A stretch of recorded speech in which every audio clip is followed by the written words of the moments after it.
दुनिया में सभी लोग हर रोज कोई न कोई पाप करते ही हैं, लेकिन वो स्वयं कभी ये नहीं सोचते कि वो पाप ही है। ऐसे में सवाल उठता है कि आखिर इस संसार में सबसे बड़ा पापी कौन है। तो आज हम आपको विस्तार से बताएंगे। तो स्वागत है दोस्तों आपको हमारे चैनल पे। अगर आप हमारे चैनल को सब्सक्राइब नहीं किए हैं तो प्लीज़ हमारे चैनल को सब्सक्राइब कर लीजिए। एक बार की बात है, किसी देश में एक राजा रहते थे। वो और उनकी रानी दोनों ही भोलेनाथ के बहुत बड़े भक्त थे। उन्होंने अपने महल में तोता मैना का जोड़ा पाल रखा था और उन्हें एक ही पिंजरे में रखा था। अब ये तो सभी को पता है कि मियाँ बीबी में एक न एक दिन लड़ाई जरूर होती है। तो काफ़ी समय बीत चुका था। एक दिन मैना तोते से कहती है कि मैंने मान लिया कि यह पुरुष बड़े पापी होते हैं। ये बहुत ही बड़े धोखेबाज होते हैं। मौका मिलने पर यह कुछ भी कर सकते हैं। मैना की बात सुनकर तोता बोला, तू तो रहने ही दे। पुरुष उतने पाप नहीं कर सकता जितने पाप स्त्रियां करती है। जितनी धोखेबाज स्त्रियां होती है ना, उतना धोखेबाज तो कोई होता ही नहीं है। इनसे बड़ा पापी इस पूरी दुनिया में कोई नहीं होता। यह किसी की भी हत्या कर देती है। जिसके बाद तोता और मैना में लड़ाई होने लगी कि दुनिया में सबसे बड़ा पापी कौन है। तोता और मैना को लड़ते देख राजा ने पूछा, तुम दोनों क्यों लड़ रहे हो?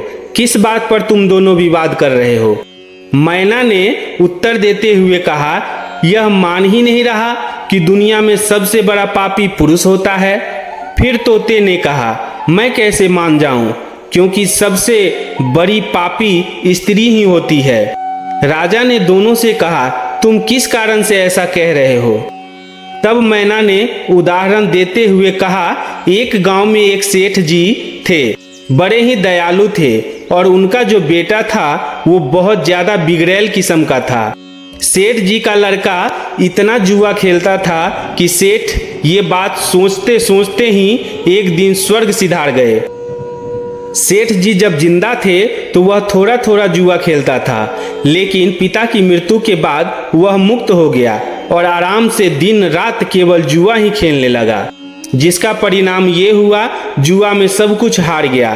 फिर वह लौटकर अपने गांव नहीं आया और किसी दूसरे गांव चला गया, जहां वो एक सेठ के घर जा पहुंचा और उसने कहा कि थोड़ा सा जल मिलेगा।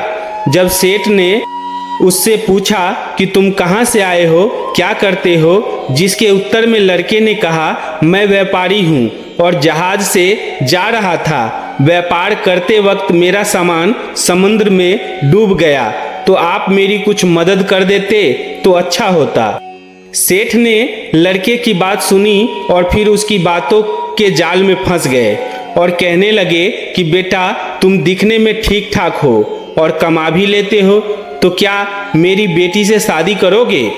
ये बात सुनकर लड़का खुश हो जाता है और शादी के लिए हामी भर देता है, जिसके बाद दोनों का विवाह हो जाता है और सेठ अपनी बेटी को खूब सारा धन देकर विदा कर देता है। अब इस लड़के को तो केवल धन के लिए विवाह करना था, सो वो विवाह कर लेता है।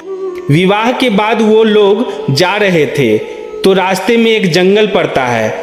तब वह लड़का अपनी पत्नी से कहता है कि देखो, हम लोग जंगल से गुजर रहे हैं तो कोई भी चोर तुम्हारे जेवर चुरा सकता है, तो ऐसा करो कि तुम अपने सारे जेवर उतार के मुझे दे दो। अब उसकी पत्नी ने उस पर भरोसा करके अपने सारे जेवर अपने पति को दे दिए।